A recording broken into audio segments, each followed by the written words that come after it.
السلام علیکم ورحمۃ اللہ وبرکاتہ۔ دوستو، میں نفیس اکبر قاسمی۔ آج کل ہر جگہ ہر علاقے میں مساجد کے اندر بچوں کو تعلیم دی جاتی ہے۔ اکثر مسجدوں میں مکاتب قائم ہیں، پھر ان مکاتب میں بچوں سے فیس وصول کر کے تعلیم دی جاتی ہے۔ بعض مسجدوں میں اتنی سختی برتی جاتی ہے کہ اگر متعینہ تاریخ میں فیس ادا نہ کی جائے تو گارجن کو کہہ دیا جاتا ہے کہ ہم بغیر فیس کے نہیں پڑھا سکتے ہیں۔ کیا مسجدوں میں بچوں کو پڑھانا اور مسجدوں میں مکاتب قائم کرنا شریعت میں جائز ہے؟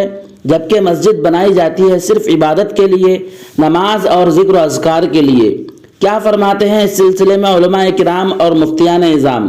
چنانچہ کسی نے دارالعلوم دیوبند سے فتویٰ پوچھا ہے، آپ بھی اسکرین پر دیکھ سکتے ہیں۔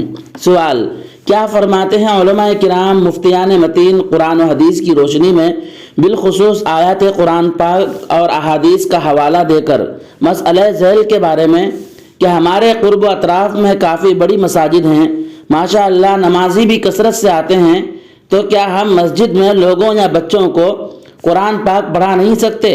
ہمیں الگ سے مدرسے کی عمارت بنانے کی کیا ضرورت ہے جبکہ نماز کے بعد مسجد خالی ہوتی ہے؟ دارالعلوم دیوبند کا اہم فتویٰ سننے سے پہلے علامہ یوسف بن نور ٹاؤن کراچی کا مختصر جواب سن لیں۔ جواب: کتب فقہ میں لکھا ہے کہ مسجد میں بلا ضرورت درس و تدریس کا کام کرنا مکروہ ہے، اور ضرورت کی وجہ سے مسجد کے اندر تعلیم و تعلم کی اجازت ہے۔ فقہائے کرام نے یہ بھی لکھا ہے کہ گرمی سے بچنے کے لیے ضرورتاً مسجد میں درس دینا بلا کراہت جائز ہے۔ اس سے معلوم یہ ہوا کہ اگر دینی تعلیم اور قرآن کریم کی تعلیم کے لیے کوئی جگہ نہ ہو تو مسجد میں تعلیم دینا بھی ایک اہم ترین ضرورت ہے۔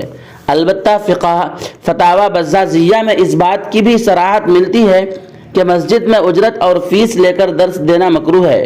بس دینی تعلیم کے لیے مسجد کے علاوہ جگہ میسر نہیں ہے تو بلا اجرت مسجد میں بچوں کو پڑھانے میں کوئی حرج نہیں ہے۔